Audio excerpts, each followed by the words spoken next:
ಶ್ರವಣ ಜನ್ಮಸ್ಥೇಮ ಭಂಗಾದಿಲೀಲೆ ವಿನತ ವಿವಿಧ ಭೂತಪುರಾತ ರಕ್ಷೈಕ ದೀಕ್ಷೆ ಶ್ರುತಿ ಶಿರಸಿ ವಿನೀತೆ ಬ್ರಹ್ಮಣಿ ಶ್ರೀನಿವಾಸೆ பவத்து பரஸ்மின் ஷெமுஷி பக்தி ரூபா. அடியனுக்கு கொடுக்கப்பட்ட தலைப்பு 2வது அத்தியாயத்தினுடைய முதல் 2 பாதங்கள். முதல் அத்தியாயத்தை பற்றி பார்த்தோம். முதல் அத்தியாயமானது சமன்வய அத்தியாயம் என்ற பெயரை பெற்றது. வேதாந்தங்களிலே ஜெகத்காரணத்தை பற்றி தெரிவிக்கக்கூடிய வாக்கியங்கள் எல்லாம் சித்தையும் அச்சித்தையும் காட்டிலும் வேறுபட்ட பிரம்மத்தை பற்றி தான் தெரிவிக்கின்றன என்று சொல்லுவது சமன்வய அத்தியாயம். 2வது அத்தியாயம் அவிரோத அத்தியாயம். பிரம்மம்தான் ஜெகத்காரணம் என்றதிலே சில ஆக்ஷேபங்கள் எழ அதை போக்கக்கூடிய அத்தியாயம் 2ஆம் அத்தியாயம். என்ன ஆக்ஷேபம் எழும் என்றால் 2 விதமான ஆக்ஷேபங்கள் எழும். பிரம்மம் சகல ஜகத்துக்கு காரணம் என்று சொன்னால் பிரம்மம் காரணமாக இருக்க தகுதி பெற்றதா, பிரம்மமானது காரணமாக இருக்க முடியாது என்று ஒரு ஆக்ஷேபமும், சகல ஜகத்துக்கும் காரணம் என்று சொன்னால் அப்ப சகல ஜகத்தும் காரியம் படைக்கப்படுகின்றது என்று தேரும் அல்லவா? மொத்த லோகமும் படைக்கப்படக்கூடிய வஸ்துதானா? ஏன்னா இந்த லோகத்துக்குள்ளதான் ஆகாயம் அப்படின்றது அடங்கி இருக்கு. ஆகாயம் படைக்கப்படக்கூடிய வஸ்துவா? ஆகாயத்துக்கு உறுப்புகளே கிடையாது. பானை அது படைக்கப்படும் என்றால் ஒப்புக்கொள்ளலாம். ஏன்? உறுப்புகளை சேர்த்தா பானைனா ஆறுது. ஆகாயத்துக்கு உறுப்பே கிடையாது. அப்ப ஆகாயத்தை எப்படி படைக்க முடியும்? அதே போல ஆத்மா இருக்கு. ஆத்மா படைக்கப்படக்கூடிய வஸ்துவா? ஆக பிரம்மமானது சகல ஜகத்துக்கும் காரணம் என்று சொன்னால் இந்த 2 சந்தேகங்கள் எழுகின்றன அல்லவா? பிரம்மம் ஜகத்துக்கு காரணமாக இருக்க முடியுமா? அது என்ன சந்தேகம்னு அடுத்தது தெரிவிக்கிறேன். அதே போல சகல ஜகத்திலையும் ஆத்மா அடங்கி இருக்கு, ஆகாசம் அடங்கி இருக்கு. இவைகள்லாம் காரியமாக இருக்க முடியுமா? அப்ப ஒரு கால் ஆகாசமானது படைக்கப்படாதது, ஆத்மாவானது படைக்கப்படாதது என்று தேறிவிடுமானால் அப்ப சகல ஜகத்துக்கும் பிரம்மம் காரணம் அப்படின்றது அடிபட்டு போயிடும் இல்லையா? இது காரியத்தை வச்சுட்ட சந்தேகம். சரி, காரணத்துக்கு வருவோம். பிரம்மமானது சகல ஜகத்தை படைக்கின்றது என்று சொன்னால் எதற்காக படைக்க வேண்டும்? பிரயோஜனம் அனுதிஷ்ய மந்தோபின பிரவர்த்ததே என்று சொல்லுவார்கள். ஒரு மூடன் கூட பிரயோஜனத்தை கருதாமல் ஒரு செயலையும் செய்ய மாட்டான். பிரம்மம் இவ்வளவு பெரிய சிருஷ்டியை செய்யறதுன்னா அதுக்கு ஏதாவது ஒரு பிரயோஜனத்தை சொல்லி ஆக வேண்டும். ஆனால் பிரம்மமோ அவாப்த சமஸ்த காமம், பெற வேண்டியதையெல்லாம் பெற்றது பிரம்மம். அப்ப எந்த பிரயோஜனத்தை கருதி பிரம்மமானது சிருஷ்டி செய்யும்? ஆக பிரம்மம் படைக்கிறதுக்கு சம்பாவனையே கிடையாது என்று இந்த 2 சந்தேகங்கள். முதலிலே பிரம்ம விஷயமான அந்த சந்தேகத்தை போக்குறது முதல் பாதம். அதுக்கப்புறம் 3 நாள் என்ன பண்றதுன்னா காரிய விஷயத்துல பார்த்தோம் இல்லையா? ஆகாயம் எப்படி படைக்கப்பட முடியும், ஆத்மாவானது நித்தியமாச்சு, அது எப்படி படைக்கப்பட முடியும் அப்படின்ற அந்த சந்தேகங்கள்லாம் 3-4 பாதங்கள்ல தெரிவிக்கப்படும். நமக்கு இப்ப பார்க்க வேண்டிய விஷயம் என்னன்னா பிரம்மமானது எப்படி படைக்கும், அதுக்கு என்ன பிரயோஜனம் இருக்கு அப்படின்றது. அதுல இந்த முதல் பாதத்துக்கு ஸ்மிருதி பாதம் அப்படின்னு பெயர். ஏன்னா முதல் அதிகரணம் ஸ்மிருதி அதிகரணம் என்ற பெயரை பெற்றது. ஆரம்ப வார்த்தை ஸ்மிருதி அப்படின்னு ஆரம்பிக்கிறது. எப்படி அமலநாதிபிரான் அப்படின்ற முதல் பதத்தை வச்சுட்டு அந்த திவ்ய பிரபந்தத்துக்கு அமலநாதிபிரான் பெயரை கொடுக்குறோமோ அதே போல முதல் வார்த்தை ஸ்மிருதி அப்படின்னு இருக்கிறபடினால இந்த முதல் பாதத்துக்கு ஸ்மிருதி பாதகா என்று பெயர். இதுல என்ன ஆக்ஷேபம் எழுகின்றது என்றால், பிரம்மமானது லோகத்துக்கு காரணம் என்று சொன்னால் இது தகாது. ஏன்னா காரியம் காரணம் 2ம் சலட்சணமாக இருக்கும். அதாவது 2த்துக்கும் ஒரு ஒத்துமை சொல்லணும், ஒரு பொருத்தம் சொல்லணும். தங்க குண்டலம் இருக்கு, அதுக்கு மண் காரணம்னு சொல்ல முடியுமா? சம்பந்தம் கிடையாது. அதே போல மண்ணானது தங்க குடத்துக்கு காரணம்னு சொல்ல முடியுமா? ஆக காரியம் காரணம் 2த்துக்கும் ஒரு சாலக்ஷண்யம், ஒரு ஒத்துமை வேணும். இந்த லோகம் காரியம்னா லோகம் உயிரற்ற அச்சேதன பொருளாக இருக்கு. அதே போல சுகம் துக்கம் எல்லாம் கலந்து இருக்கு. இப்படிப்பட்ட லோகத்துக்கு பிரம்மம், அறிவே வடிவமான பிரம்மம், ஆனந்தமே வடிவமான பிரம்மம் எப்படி இந்த லோகத்துக்கு காரணமாக ஆகும்? பொருந்தவே இல்லையே. ஆகையினால இதெல்லாம் ஆராய்ச்சி செய்த ஒரு மகரிஷி இருக்கார், கபில மகரிஷி. அவர் என்ன பண்ணியிருக்காருன்னா காபில ஸ்மிருதியை இயற்றியிருக்கார். அதுல என்ன சொல்றாரு அப்படின்னா, அச்சேதனமான இந்த லோகத்துக்கு அச்சேதனமான மூல பிரகிருதி பிரதானம் அப்படின்றதுதான் காரணம் என்று சொல்றார். ஆக வேதத்தினுடைய அர்த்தத்தை மந்தமதிகளான நாம் நேரே நம்மளால் அறிய போகாத வேதத்தினுடைய அர்த்தம். ஆக ரிஷிகள்லாம் என்ன பண்ணியிருப்பார்கள், அந்த வேதத்தினுடைய பல வாக்கியங்களை எல்லாம் ஆராய்ந்து அவர்கள் சொன்ன பாதையில தான் நம்ம வேதார்த்தத்தை அறிந்து கொள்ள முடியுமே ஒழிய நாம வேதத்தினுடைய அர்த்தத்தை போய் அறிந்து கொள்ள முடியாது. அந்த மகரிஷி கபிலர் என்ன பண்ணியிருக்காருன்னா இந்த லோகத்துக்கு அச்சேதனமான இந்த லோகத்துக்கு அச்சேதனமான மூல பிரகிருதி பிரதானம் தான் காரணம் என்று அவர் சாதித்து உள்ளார். ஆக அவருடைய ஸ்மிருதியை கொண்டு நாம் வேதத்தினுடைய அர்த்தத்தை புரிந்து கொள்ள வேண்டும். அப்ப எப்படி புரிஞ்சுக்கணும்? அச்சேதனமான இந்த லோகத்துக்கு அச்சேதனமான பிரதானம் இதுதான் காரணம் என்று சொல்ல வேண்டுமே ஒழிய பிரம்மமானது காரணம் என்று சொல்லக்கூடாது அப்படின்னு ஆக்ஷேபம் இந்த முதல் அதிகரணத்துல எழுகின்றது. இதுக்கு வேதவியாசர் என்ன பண்றாரு அப்படின்னா, ஸ்மிருதி அனவகாச தோஷ பிரசங்காத் இது சேத்தன அந்நிய ஸ்மிருதி அனவகாச தோஷ பிரசங்காத் அப்படின்னு ஒரு பெரிய சூத்திரத்துல என்ன விஷயம் சாதிக்கிறார் வேதவியாசர்னா, சரி இந்த ஒரு கபில மகரிஷி அவருடைய இந்த சூத்திரத்தை அடிப்படையாக வைத்துக் கொண்டு பிரம்மம் காரணம் அல்ல, அச்சேதனமான இந்த பிரதானம் தான் காரணம் என்று சொல்லிவிட்டோமே என்றால், இப்ப மனு தொடக்கமான பல ரிஷிகள்லாம் உள்ளார்கள். அவர்கள் என்ன சொல்லியிருக்கார்கள்? பிரம்மம் தான் காரணம் அப்படின்னு சொல்லியிருக்கார்கள். அப்போ அவ்வளவு அத்தனை ரிஷிகள் செய்த ஸ்மிருதிகள் எல்லாம் வியர்த்தமாக போயிடுமே. ஆகையினால ஒரு ரிஷி சொன்னதுக்காக அந்த பட்சத்தை நாம் எடுத்துக்கொள்ள கூடாது.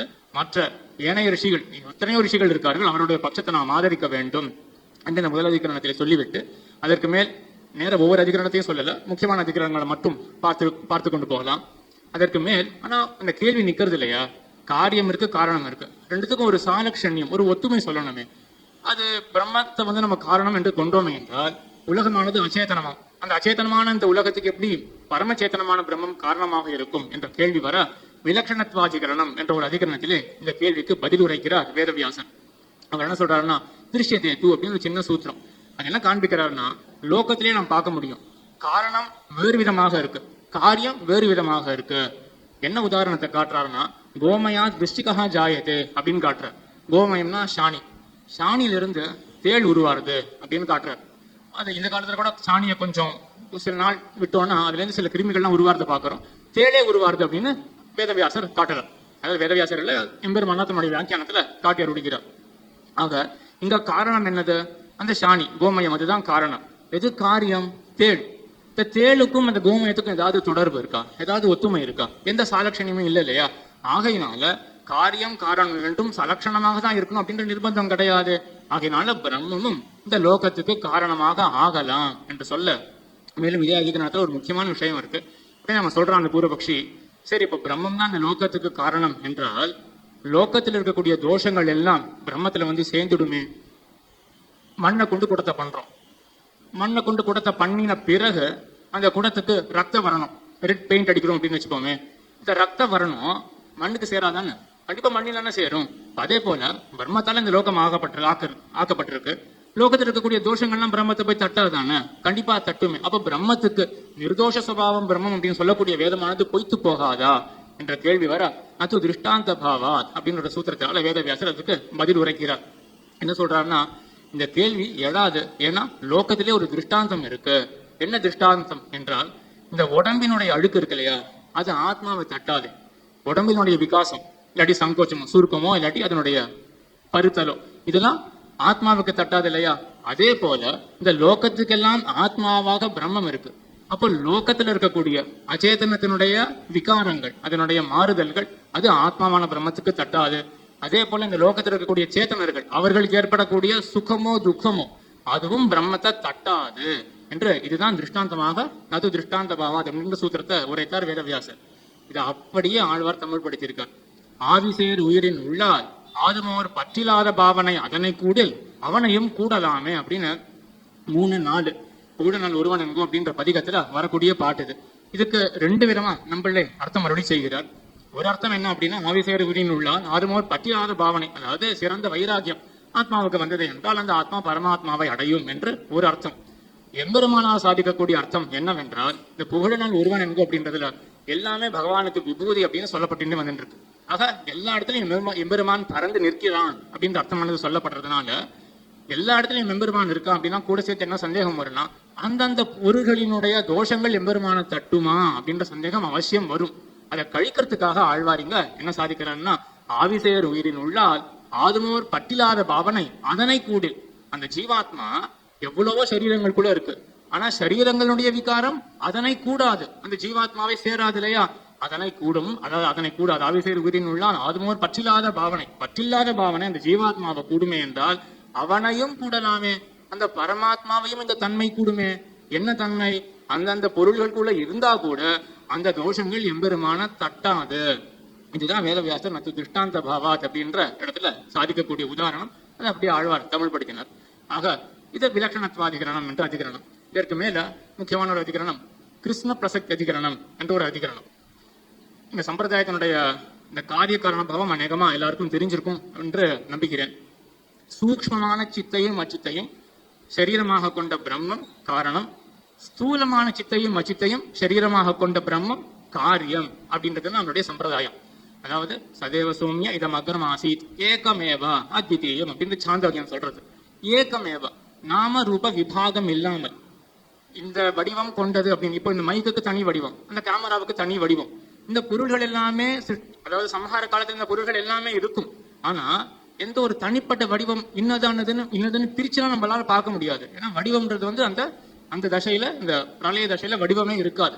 ஆக வடிவம் இல்லாதபடினாலேயே அதுக்கு ஒரு பெயரும் தனித்தனம் கொடுக்க முடியாது. அதான் நாம ரூப விபாகம் அற்ற தசை அப்படின்னு சொல்லுவார்கள். இதுதான் சூக்ஷ்மமான தசை பிரளய காலத்துல. அந்த காலத்திலையும் அச்சேதனம் சேதனம் இவற்றுக்கு அந்தர்யாமியாக எம்பெருமான் இருப்பான்.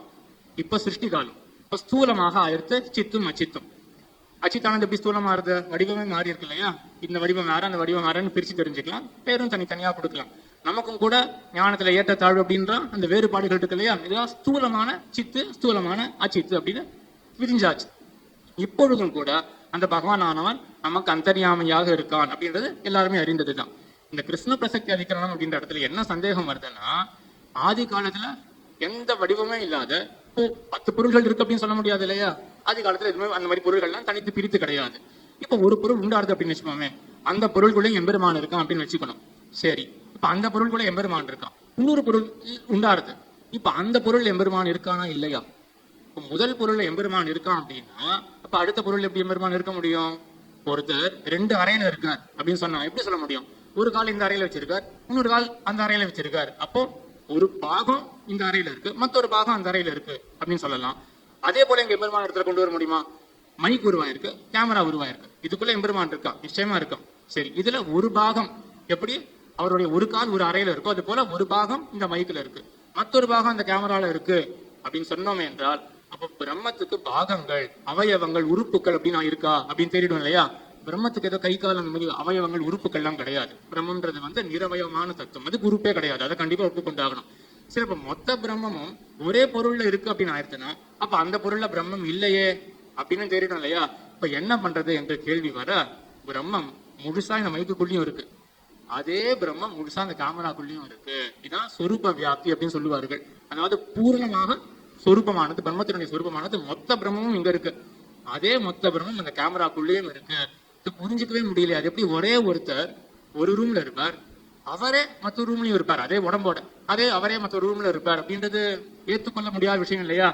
பிரம்ம விஷயத்துல ஸ்ருதேஸ்து சப்த மூலத்வாத், ஸ்ருதி எப்படி சொல்லி இருக்கோ அதை நம்ம அப்படியே கேட்டுக்கொள்ள வேண்டும், அப்படியே ஏற்றுக்கொள்ள வேண்டும். இந்த தத்துவத்தை தான் ஆழ்வாரும் எங்கு முழன் கண்ணன் என்ற மகனை காய்ந்து இங்கில்லையால் என்று இரணியன் தூண் புடைப்பான் அங்கப்புழுதே அவன் வீய தோன்றியன் சிங்கப்பிரான் பெருமை ஆராயும் சீர்மைத்தே. அதெல்லாம் ஆராயத்துக்கு இந்த இடம் இருக்கான்னு அதான் தெரிஞ்சதே அப்படின்ற எண்ணத்தோட இந்த எம்பெருமானுடைய சீர்மை என்ன அப்படின்னா, இந்த பிரதிவஸ்து பூர்ணத்தையா வியாப்தி இருக்கு இல்லையா அப்படின்றது 2ஆம் பத்தில சாதிச்சார். அது முன்னாடியே முதல் பத்திலேயே பரந்த தன் பறவையுள் நீர்தோறும் பறந்துடன் பரந்த அண்டம் இதெல்லாம் அநில விசும் மொழி வர என்று, பரந்த தன் பறவையுள் நீர்தோறும் சமுத்திரம் இருக்கு, அதுல பல திவளைகள் இருக்கு, ஜல திவளைகள் இருக்கு. ஒவ்வொரு அந்த டிராப் இருக்கு இல்லையா, அந்த ஒவ்வொரு திவளை தோறும் அதுலயே எம்பெருமான் இருக்கான். எப்படி இருக்கான் என்றால் பரந்த அண்டம் இதனா, அவ்வளவு பெரிய பிரம்மம் சின்ன சொட்டுல இருக்க முடியுமா அப்படின்னு கேள்வி வர, அதுக்கு மேல அப்ப எவ்வளவு கஷ்டப்பட்டு இருக்கணும் அப்படின்னு ஒரு கேள்வி வர, அதெல்லாம் ஒன்றும் கிடையாது. அந்த சின்ன நீர் திவளையே ஒரு பெரிய அண்டகடாகம் என்றால் ஒருத்தனையே விட்டு ஒரு அண்டகடாகத்துல நீ மட்டும் இரு அப்படின்னா அவன் எவ்வளவு ஒரு சுய சஞ்சாரம் பண்ணிட்டு இருப்பான். அந்த அளவுக்கு எம்பெருமான் எப்படி ஒரு சாமர்த்தியம் பெற்றவனாக இருக்கான்னா, அந்த சின்ன நீர் திவளைக்குள்ள அவ்வளவு வந்து ஒரு சுய சஞ்சாரம் பண்ணி கொண்டிருக்கக்கூடிய சாமர்த்தியம் பெற்றவனாக எம்பெருமான் இருக்கான் என்று இது ஆழ்வார் முதலிலே காட்டினாங்க. ஒவ்வொரு வஸ்துக்குள்ளையும் பூரணனாக எம்பெருமான் இருக்கான் அப்படின்றது கிருஷ்ண பிரசக்தி அதிகரணம் அப்படின்ற இடத்துல தெரிவித்தார். அதற்கு பிறகு கடைசி அதிகரணம் இந்த பாடத்துல பிரயோஜனவத்வ அதிகரணம். இந்த அதிகரணம் தான் நம்மளுடைய கேள்விக்கு பதிலாக அமைந்த அதிகரணம். இந்த பாடத்தினுடைய கேள்வி என்னன்னு பார்த்தோம், பிரம்மமானது ஜகத்தை படைக்குமா, அதுக்கு என்ன பயன் இருக்கு, அது எதுக்காக படைக்கணும், அதான் அவாப்த சமஸ்த காமமாச்சு அப்படின்றதான் கேள்வி பார்த்தோம். அதுக்கு பதிலானது என்ன சொல்றாரு வேதவியாசர், அநேகமா எல்லாரும் கேள்விப்பட்டிருக்கலாம் இந்த சூத்திரத்தை, லோகவத்து லீலா கைவல்யம் அப்படின்றதுதான் இந்த சூத்திரம். ஜகத்தை படைக்கிறது பிரம்மம், அதுக்கு என்ன பிரயோஜனம் அப்படின்னு தானே கேள்வி. பிரயோஜனமே வேண்டாம், படைத்தலே தான் பிரயோஜனம். இது ஒரு விளையாட்டு. விளையாட்டுன்னா என்ன? ஸ்வயம் பிரயோஜனமான வியாபாரம் தான் விளையாட்டு. அதுக்குன்னு தனியா ஒரு விளையாட்டுக்கு போய் யாராவது பிரயோஜனம் கேட்பார்களா? 5 குழந்தை விளையாடிட்டு அப்படின்னா, ஏன் விளையாடினா என்ன உனக்கு சுகத்தை கண்டு அப்படின்னா தனியான சுகம் என்று இருக்கு. 5 விளையாடினதே சுகம் தான். அதான் விளையாட்டு. தனியா ஒரு பிரயோஜனம் தேவை கிடையாது இல்லையா? அதே போலதான் பிரம்மம் என்ன பண்றது, இதையே ஸ்வயம் பிரயோஜனமாக பண்றது. அப்போ ஒரு சந்தேகம் வரும், அப்போ எம்பெருமான் ஆனந்தத்துக்காக இதுவே ஸ்வயம் பிரயோஜனமாக பண்றான் அப்படின்னா, பொருளென்று உலகம் படைத்தவன் புகழ் மேல் அப்படின்னு இருக்கு. எதுக்காக எம்பெருமான் படைக்கிறான் அப்படின்னா, எல்லா ஜீவாத்மாவும் தன்னுடைய திருவடியில சேரணும் அப்படின்றதுக்காக தான் படைக்கிறான் அப்படின்லாம் கேள்விகள் வரும். சம்பிரதாயங்கள்லாம் அதுக்கெல்லாம் பதில்கள்லாம் இருக்கு. அது இப்ப பார்க்க வேண்டாம். ஆக இதோட இந்த முதல் பாதம் முடிந்தது. அடுத்த பாதம் தர்க்க பாதம். இந்த முதல் பாதத்துக்கு ஸ்மிருதி பாதகா அப்படின்னு பெயர். ஏன் ஸ்மிருதி பாதகா? ஏன்னா முதல் சூத்திரத்தினுடைய முதல் வார்த்தையே ஸ்மிருதி இருக்கிறதுனால இதுக்கு ஸ்மிருதி பாதகா அப்படின்னு பெயர். அடுத்தது தர்க்க பாதகா அப்படின்னு ரெண்டு. தர்க்க பாதத்துல என்ன பண்றாருன்னா, இதுல தன்னுடைய மதத்தை ஸ்தாபனம்லாம் பண்ணல. என்ன பண்றாருன்னா, பரமதங்களை கண்டிக்கிறார். தன்னுடைய மதத்தை ஸ்தாபனம் பண்ணியாச்சு. எதுக்காக பரமதங்களை கண்டிக்கணும் என்றால், ஒரு கால் நாளைக்கு யாருக்காவது அந்த மற்ற மதங்களையும் ஒரு கால் ஆசை அதுவும் சரிதானே அப்படின்னு தோன்றுமே என்றால், அது தோன்றக்கூடாது அப்படின்றதுக்காக இங்க தர்க்க பாடத்துல எல்லா மதங்களையும் கண்டிக்கிறார். அந்த முதல்ல ரசனானுபவத்தி அதிகரணம் அப்படின்ற அதிகரணத்துல சாங்கிய மதத்தை கண்டிக்கிறார். அதாவது சாங்கிய மதம் அப்படின்றது கபில மகரிஷி சொன்னது சாங்கிய மதம். அவர் என்ன சொல்றாருன்னா, அவர் சேதனத்தை எடுத்துக்கிறார், ஸ்வயம் பிரகாசமான ஆத்மாவை எடுத்துக்கிறார். அதே போல அச்சேதனத்தை எடுத்துக்கிறார். ஈஸ்வரனை ஒத்துக்கல, தத்துவத்திரயத்தை ஒத்துக்கல. தனியா ஈஸ்வரன் வேண்டாமே. இந்த பிரகிருத்தினுடைய சன்னிதானம் இருக்கிறபடினாலேயே ஜீவாத்மாவுக்கு எல்லாம் இந்த இயக்கம், போகங்கள், எல்லாமே வரும், புண்ணிய பாபங்கள் எல்லாமே வரும். தனியா ஈஸ்வரன் அப்படின்னு ஒண்ணு எடுத்துக்க வேண்டாமே அப்படின்னா சொல்ல, அங்க வேதவியாசர் என்ன நியாயம் காட்டுறார் என்றால், நீ சொன்னது 2 தத்துவம் தான், சேத்தனம் சொன்ன அச்சேதனம் சொன்ன. ஆனா ஒரு பரமச்சேதனம் இல்லாமல் போனால் இந்த அச்சேதனமானது இயங்கவே இயங்காதே. கோடரி இருக்கு, கோடரியை கொண்டு மரத்தை வெட்டணும். கோடரி பக்கத்துல இருக்கு, மரமும் பக்கத்துல இருக்கு. அது போதுமா மரமானது வெட்டுப்படுறதுக்கு? அதை இயக்கிறதுக்கு எவனாவது ஒருத்தன் வேண்டாமா? அதே போலதான் பிரகிருதி இருக்கு என்றால் கூட அதை இயக்கிறதுக்கு ஒருத்தன் வேணும். அவசியம் பரமாத்மா என்ற ஒரு தத்துவத்தை நாம் ஒப்புக்கொள்ள வேண்டும் என்று இந்த அதிகரணத்துல ஸ்தாபனம் பண்ணிட்டு, ஒரு முக்கியமான அர்த்தம் இந்த புண்ணியம்னா என்ன, பாபம்னா என்ன அப்படின்ற சில விசாரங்கள்லாம் முக்கியமா இங்க பண்ணி, கூறத்தாழ்வான் அதிமானுஷ ஸ்தவத்துல யத்வத் பிரியம் ததிக புண்ணியம் அப்புண்ணியம் அந்யத் நானிய தயோர்பவதி லட்சணம் அத்திர ஜாத்து தூர்த்தாயுத்தம் தவகியத்கில ராசகோஷ்டியாம் தத் கீர்த்தனம் பரம பாவனம் ஆமனந்தி. அப்படின்னா புண்ணியம்னா என்ன, பாவம்னா என்ன அப்படின்னா, பகவானுடைய அனுகிரகம் இருக்கே, அவனுடைய திருவுள்ள பிரீத்தி, அதுதான் புண்ணியம். அவனுடைய திருவுள்ளத்துல இருக்கக்கூடிய சீற்றம் இருக்கே, அதுதான் பாப்பம் அப்படின்னு அதிமானுஷ ஸ்தவத்துல கூறத்தாழ்வான் தெரிவித்தார். அந்த அர்த்தமானது இங்க ரசனானுபவத்தி அதிகரணத்துல இந்த 2வது பாதத்தினுடைய முதல் அதிகரணத்துல எம்பெருமானார் தாமே எழுதி அருளி இருக்கிறார். புண்ணியம்னா என்ன, பாபம்னா என்ன அப்படின்னு. அதுக்கு அடுத்தது நியாய மதத்தை கண்டிக்கிறார். தார்க்கிகன், நையாயிகன், வைசேஷிகன் என்று கேள்விப்பட்டிருப்போம். அந்த நியாய மதத்தை அடுத்த அதிகரணத்திலே கண்டிக்கிறார். இது கொஞ்சம் ஒரு சயின்டிபிக்கான விஷயமாக இருக்கிறதுனால கொஞ்சம் சயின்டிபிக் டேர்ம்ஸையும் கலந்து சொல்லலாம் அப்படின்னு தோன்றது. அந்த நையாயிக்கன் என்ன பண்றான்னா, இந்த உலகம் எப்படி உருவாருது என்று சொல்றான்னா, பரமாணுக்களாலதான் இந்த உலகமானது உருவாருது. பரமாணுக்கள்லாம் சேர்ந்தா, ஆட்டம் சொல்றோம் இல்லையா, இந்த ஆட்டம்ஸ்லாம் சேர்ந்தா இந்த உலகம் உருவாருது அப்படின்னு சொல்றான். நம்ம என்ன சொல்றோம்னா, அந்த ஆட்டம் அப்படின்னு இருக்கு, அதுக்கு ஒரு இன்னொரு பார்ட்டிகள் அதுக்குள்ள கிடையாது, அதுக்கு ஒரு அவயவம் கிடையாது, இன்டிவிசிபிள். அந்த ஆட்டம்ன்றது இன்டிவிசிபிள் அப்படின்னு சொல்றான். இதை எம்பெருமானார் கண்டிக்கும் பொழுது, சயின்ஸ்ல பொதுவாக தாட் எக்ஸ்பெரிமெண்ட் அப்படின்னு சொல்லுவாரு. அது நம்ம எக்ஸ்பெரிமெண்ட் பண்ணி தான் பார்க்கணும்னு இல்லை, நம்ம இப்படி இருக்கலாமா அப்படி இருக்கலாமா. இந்த சாஸ்திரத்துல தர்க்கா அப்படின்னு சொல்லுவார்கள். எதி வன்ஹி நஸ்யாத் தர்ஹி தூமோபி நஸ்யாத். ஒரு கால் அங்க நெருப்பு இல்லாமல் போனால் அப்ப புகையும் இருந்திருக்க முடியாது அப்படின்னு ஒரு கால் அப்படி நம்ம மனசுக்குள்ளேயே நினைக்கிறோம். இதுல தான் தாட் எக்ஸ்பெரிமெண்ட் அப்படின்னு சொல்லுவார்கள், இங்க தர்க்கம் அப்படின்னு சொல்லுவார்கள். எம்பெருமானார் அந்த மாதிரி தான் ஒரு தர்க்கத்தை இங்க இந்த மக தீர்க்கவத்வா அப்படின்ற இந்த அதிகரணத்துல எம்பெருமானார் சாதிக்கிறார். என்ன சாதிக்கிறாருன்னா, அவன் என்ன சொன்னான், இந்த லோகமானது எப்படி உருவாருது, பரமாணுக்கள் அப்படின்ற அந்த பில்டிங் பிளாக்ஸ் இருக்கு இல்லையா, அதெல்லாம் சேர்த்தாதான் இந்த லோகமானது உருவாருது அப்படின்னு சொல்றான். ஆனா அந்த பரமாணுக்களுக்கு அவயவங்கள் கிடையாது அப்படின்றாங்க. எம்பெருமானார் என்ன கேட்கிறார் அப்படின்னா, சில பொருள்களை சேர்த்து அதை காட்டிலும் அதிகமான பரிமாணம் அளவு எப்ப ஏற்படும் என்றால், அதுக்கு ஒவ்வொரு பொருளுக்கும் 6 பார்ஷ்வங்கள் இருக்கும். அதாவது எம்பெருமானார் என்ன சாதிக்கிறாங்கன்னா, இது ஒரு கியூபா நினைச்சிட்டோம்னா, கியூபாய்டாவா நினைச்சிட்டோம்னா அதுக்கு 6 சைட்ஸ் இருக்கும் இல்லையா, 6 பார்ஷ்வங்கள் இருக்கும். அந்த 6 பார்ஷ்வத்தோட ஜாயின் ஆச்சுனா தான், இப்போ வீடு கட்டும் போது செங்கல் கொண்டு வீடு கட்டுறோம் இல்லையா, எப்படி வீடு கட்டுறோம், ஒவ்வொரு செங்கலும் 3/4 அடி இருக்குன்னு வச்சுக்கோங்க, 3/4 அடி செங்கல் இருக்கு. அப்போ முதல் 3/4 அடிக்கு ஒரு செங்கல் இருக்கும், அதே இடத்துல இன்னொரு செங்கல் வருமானா அதுக்கு பக்கத்துல தானே இன்னொரு செங்கல் வரப்போகுது. அதாவது எதுவுமே ஓவர்லேப் ஆகாது. அப்படி இருந்தா தானே அந்த செங்கலுடைய டைமென்ஷனை காட்டிலும் அந்த பரிமாணத்தை காட்டிலும் வீட்டினுடைய பரிமாணம் அதிகமாக இருக்கும். இப்போ இந்த தார்க்கிகன் என்ன சொல்றான்னா, அந்த செங்கல் அப்படின்னு அவனுடைய பில்டிங் பிளாக் பரமாணு இருக்கு இல்லையா, அதுக்கு எந்த அவயவமே கிடையாது அப்படின்னு சொல்றான். எம்பெருமானார் அப்ப என்ன அவன் இடத்துல தெரிவிக்கிறார் அப்படின்னா, அப்ப இந்த ஓவர்லேப் ஆகாத தன்மை அப்படின்றதே வராது. 6 சைடு இருக்கு, 6 சைடுல ஒவ்வொரு சைட்லயும் அடுத்தடுத்து வெவ்வேறு செங்கல், அப்படிதான் நம்ம வீடு கட்டுறோம் அப்படின்னா தான் பரிமாணம் அதிகமா போறது. இப்போ இதுக்கே அவயவங்கள் இல்லை, ஒவ்வொரு செங்கலுக்குமே அவயவங்கள் இல்லை அப்படின்னா என்ன ஆகும்? ஆக்சுவலா எல்லாமே ஓவர்லேப் தான் ஆகும். அப்ப எப்படி உன்னத்தை காட்டிலும் அதிகமான பரிமாணம் அப்படின்னு அந்த வீட்டுக்கு வரவே வராது இல்லையா? அந்த ஒரு யுக்தியை கொண்டு இந்த தார்க்கிக மதத்தை கண்டிக்கிறார். ஆகையினால இது 2வது அதிகரணம். அந்த தார்க்கிகனை கண்டித்த அதிகரணம். தார்க்கிகனை கண்டித்து முடித்த பிறகு அடுத்தது பௌத்தனை கண்டிக்கிறார். இந்த பௌத்த பட்சத்துல 4 பட்சங்கள் இருக்கு. முதல்ல சௌக்ராந்திகன், வைபாஷிகன், யோகாச்சாரன், மாத்தியமிகன் அப்படின்னு 4 பட்சங்கள் இருக்கு. நம்ம யோகாச்சார மதத்தை மட்டும் எடுத்து பார்ப்போம். இந்த யோகாச்சாரன் என்ன சொல்றான் அப்படின்னா, நம்மளுடைய தோற்றம் இருக்கு, எதிரில் மைக் இருக்கு அப்படின்னு தெரியறது எனக்கு, இந்த தெரிதல் இருக்கு, இந்த தோற்றம் இருக்கே ஒழிய எதிரில் மைக் இருக்கணும்ன்ற அவசியம் கிடையாது அப்படின்னு சொல்றான். பாக்கிய பதார்த்தங்கள்லாம் எதுவுமே கிடையாது அப்படின்னு சொல்றவன் தான் யோகாச்சாரம். அதுக்கு என்ன உதாரணம் கொடுக்குறான் அப்படின்னா, சுவாப்ன பதார்த்தவத்து அப்படின்னு சொல்றான். சொப்னத்துல நாம் பொருள்களை காணுறோமா? சொப்னத்துல பொருள்களை காணுறோம், அந்த பொருள்கள்லாம் உண்மையான.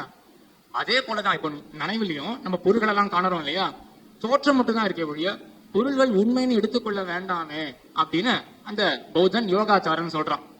இதுக்கு என்ன கண்டனம் அப்படின்னு பிக்கா யோசிச்சு பாருங்க. இந்த வேதவியாசன் என்ன கண்டனம் பண்றாரு என்றால், வைதர்மியாத் அப்படின்னு இந்த கண்டனத்தை தெரிவிக்கிறார். என்ன தெரிவிக்கிறாருன்னா, நீ சொப்ன திருஷ்டாந்தத்தை எடுத்துட்ட இல்லையா, அங்க பொருள்கள்லாம் இல்லை, தோற்றம் மட்டும் இருக்கு, அதே போல இப்பயும் இருக்கட்டுமே அப்படின்னு சொன்னா இல்லையா, ஆனா அங்க பாதி தத்துவம் அப்படின்ற ஒரு தன்மை இருக்கு. சொப்ன விஷயத்துல அந்த நேரத்தை தோற்றுறது, ஆனா அதுக்கப்புறம் மறைஞ்சு போய் இது இல்லை அப்படின்னு தோன்றது இல்லையா. இப்போ மைக்கானது இல்லை அப்படின்னு யாருக்காவது தோன்றுமா? ஒரு காலம் இதுக்கு பாதம் வராது இல்லையா, இல்லை அப்படின்னு தள்ள மாட்டோம் இல்லையா. ஆகையினால இந்த பொருள் உண்மை, இது சொப்ன பதார்த்தத்தை போல கிடையாது. ஏன்னா அங்க வைதர்மியம், வேறுபட்ட தன்மை. என்ன வேறுபட்ட தன்மை? அங்க பாதி தத்துவம் இல்லை, கலைஞ்சு போன அப்புறம் இந்த பொருள்கள் எல்லாம் போய் இல்லை அப்படின்னு அங்க பாதி தத்துவம் இருக்கு, இங்க பாதம்ன்றது ஏற்படலையே அப்படின்னு இங்க 2ஆம் பாதத்துல சொல்லியிருக்க தர்க்க பாதம் அப்படின்னு போயிட்டு இருக்கு. இதே இந்த சூத்திரக்காரர் என்ன பண்ணுவார் அப்படின்னா, 3வது அத்தியாயத்தினுடைய ஆரம்பத்துல அந்த சொப்ன பதார்த்தமும் உண்மை அப்படின்னு மேல சொல்ல போறார். அது இருக்கட்டும். ஆனா இப்போதைக்கு இந்த யோகாச்சாரனை கண்டிக்கும் பொழுது என்ன சொல்றாரு அப்படின்னா, சொப்ன பதார்த்தத்துக்கு பாதம் இருக்கு. பாதம்னா என்ன? இல்லை அப்படின்னு நமக்கு ஒரு நினைவு ஏற்படுறது இல்லையா, அதுதான் பாதம்.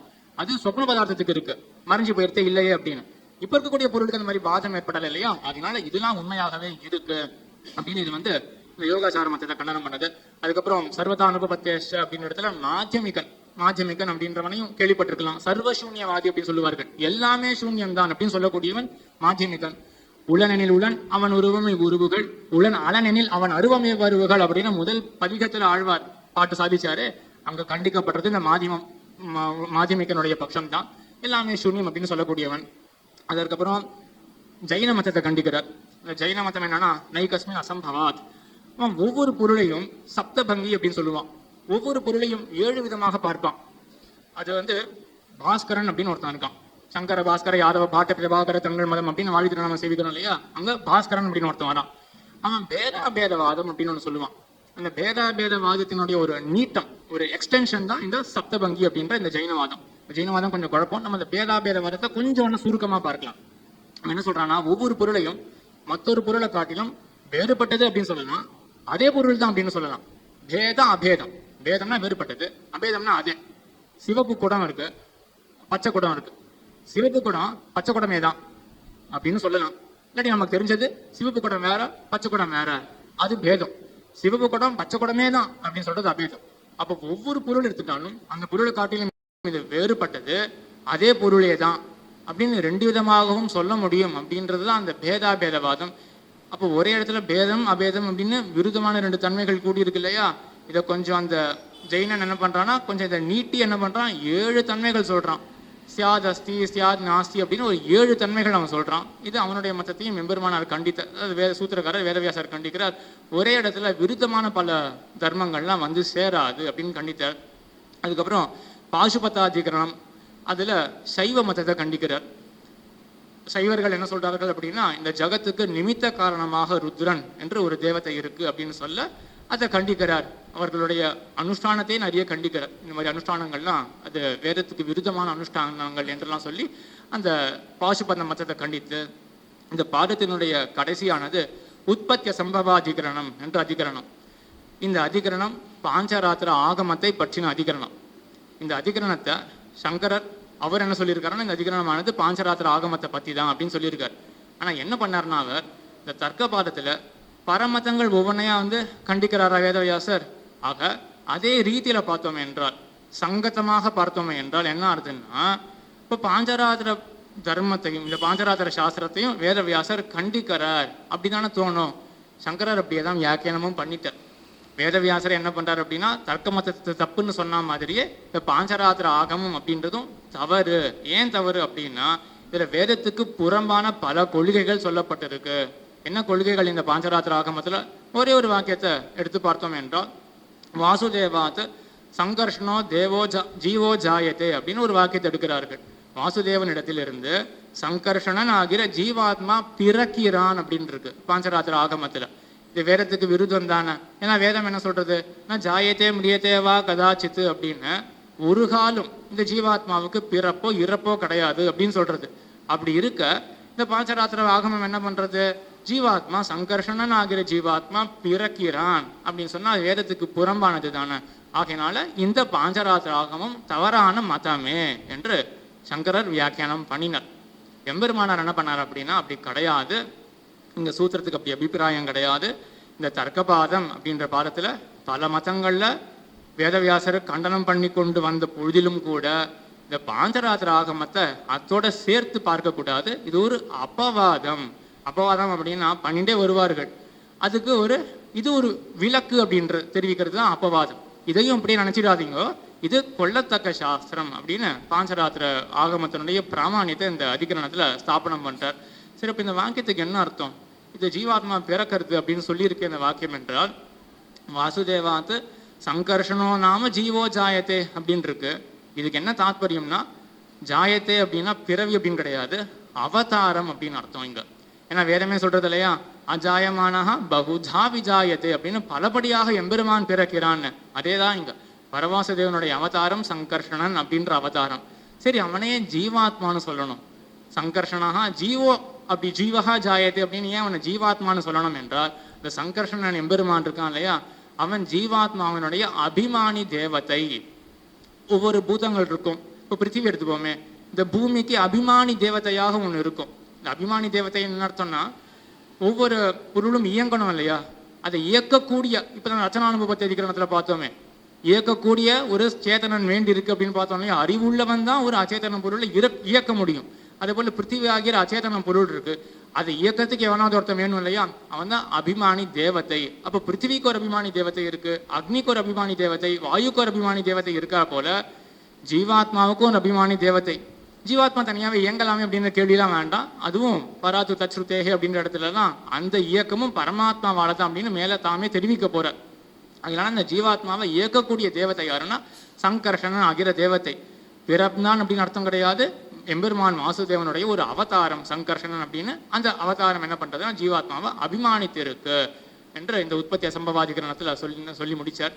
இந்த கருத்தை தான் உத்தர சதகத்துல, ஸ்ரீரங்கராஜஸ்தவ உத்தர சதகத்துல, வேதே கர்த்தராதிய பாவாத் பலவதி நயே ஸ்வன்முகே நியமானே தன் மூலத்வேன மானம் ததிதரத் அகிலம் ஜாயதே ரங்கதாமன் தஸ்மாத் சாங்கியம் ச யோகம் ச புஷுபதமதம் குத்திரச்சித் பஞ்சராத்திரம் சர்வத்ரைவ பிரமாணம் ததிதம் அவகதம் பஞ்சமாதேவ வேதாத் அப்படின்னு பராசர பட்டர் அருளி செய்துள்ளார். அதாவது வேதங்கள்லாம் பிரமாணங்கள், ஏன்னா அபௌருஷயமா இருக்கிற அது நித்திய நிர்தோஷமான வேதங்கள்லாம் மூல பிரமாணம். அதை சார்ந்த மற்றதெல்லாம் பிரமாணம். வேதத்துக்கு ஒத்ததாக தெரிவித்ததே என்றால் அது பிரமாணம், புறம்பாக தெரிவித்ததே என்றால் அது பிரமாணமாக மாட்டா. எது எதெல்லாம்? சாங்கியம் சயோகம் ச பசுபதமதம். அதாவது சாங்கிய சாஸ்திரம் என்ன, இந்த சாங்கிய சாஸ்திரம் கூட மொத்தமா தள்ளணும் அப்படின்னு அவசியம் கிடையாது. அங்கேயும் வேதத்துக்கு அனுகூலமான பாகங்கள்லாம் உண்டு, அதை கொள்ளலாம். ஆனா புறம்பான பாகத்தை தள்ளிவிட வேண்டும். அதே போலதான் சாங்கியம் ச யோகம், யோக சாஸ்திரத்திலையும் பதஞ்சலி முனிவர் இயற்றிய யோக சாஸ்திரத்திலையும் அதே தான். அதே போல பாசுபத சாஸ்திரத்திலையும் அதே தான். அங்கேயும் கொள்ள வேண்டிய அம்சங்கள்லாம் இருக்கலாம், தள்ள வேண்டிய அம்சங்களும் உள்ளன. குத்திரச்சித் அவைகள்லாம் ஏதோ சில இடங்கள்ல பிரமாணமாக இருக்கும். ஆனா பஞ்சராத்திரம் கிருஷ்ணமேவ பிரமாணம், மொத்தமாக பஞ்சராத்திர சாஸ்திரமானது பிரமாணமாக இருக்கு. இது பஞ்சமாதேவ வேதாந்தவகதம். இதான் எம்பெருமானார் சாதிக்கிறார் ஸ்ரீபாஷ்யத்துல. சங்கரர் பார்த்து கேட்கிறார், பாஞ்சராத்திராகமம் தப்புன்னு நீங்க சொல்றீங்களே, தப்புன்னு தெரிவிக்கிறது யாரு? வேதவியாசர் தெரிவிக்கிறார். அதே வேதவியாசர் தான் தன்னுடைய மகாபாரதத்துல பாரத பஞ்சமோ வேதா வேதான் அத்தியாபயாமாச மகாபாரத பஞ்சமான் அப்படின்னு 5வது வேதமாக கருதப்படுகின்ற மகாபாரதம் அத்தையும் இயற்றியவர் இந்த வேதவியாசர் தான். அவர் தான் அந்த சூத்திரத்தையும் இயற்றினவர். சூத்திரத்தை இயற்றின வேதவியாசர் என்ன பண்ணியிருக்காருன்னா, மகாபாரதத்துல பாஞ்சராத்திர சாஸ்திரத்தினுடைய ஏற்றத்தை தெரிவிச்சிருக்கார். அப்படி இருக்கும்பொழுது அதே வேதவியாசர் பிரம்மசூத்திரத்துல பாஞ்சராத்திராகமம் தப்புன்னு எப்படி சொல்லுவார் என்று எம்பெருமானார் இவை போல்வன எல்லாம் அந்த சங்கரரை பார்த்து கேட்கிறார் என்று. இது உற்பத்திய சம்பவ அதிகரணம், இந்த பாரதத்தினுடைய கடைசி அதிகரணம். ஆக இந்த முதல் 2 பாதங்கள்ல என்ன பார்த்தோம் என்றால், பிரம்மமானது ஜகத்தை படைக்காதே, அதுக்கு எந்த பிரயோஜனமும் கிடையாதே அப்படின்ற கேள்வி வர, பிரயோஜனம் உண்டு, விளையாட்டே தான் பிரயோஜனம் அப்படின்ற ஒரு பதிலும். அதற்கு மேல் 2வது பாதம் தர்க்க பாதத்துல மத்தங்களெல்லாம் கண்டிக்கிறார். ஏன் கண்டிக்கிறாருன்னா, ஒரு கால் எங்கேயாவது நமக்கு அந்த ருச்சி வந்துட போறதோ அப்படின்ற எண்ணத்தோட அங்க ருச்சி வரக்கூடாது அப்படின்றதுக்காக அந்த மத்தங்களெல்லாம் கண்டிக்கிறார் என்பதை பார்த்தோம். அடியேன் இதை கூறிக்கொண்டு, அடியனுக்கு சுவாமியை பற்றி தெரிவிக்கணும்னு ஆசை. ஆனால் எனக்கு அவ்வளோ அனுபவம் இல்லாததுனால பெரியவார்களை போற்றோன்னு எனக்கு ஆசை இருக்குது. ஆனால் அதே தூற்றா முடிஞ்சு போயிடுவேன்னு எனக்கு ஒரு வருத்தத்தினால, எனக்கு ஸ்தோத்திரம் பண்ண முடியலன்னு வருத்தத்தினால சுவாமியோடைய வைபவங்களுக்கெல்லாம் பல்லாண்டு பாடிக்கொண்டு, சுவாமியோடைய இந்த திருநட்சத்திர மகோத்சவத்தில் பேசுறதுக்கு ஒரு வாய்ப்பு கொடுத்த மதுசூதன் சுவாமிக்கும் கிருத்தஜதையை தெரிவித்துக் கொண்டு அமைகிறேன். ஆழ்வார் திருவடிகளே சரணம், எம்பெருமானார் திருவடிகளே சரணம், ஜீயர் திருவடிகளே சரணம்.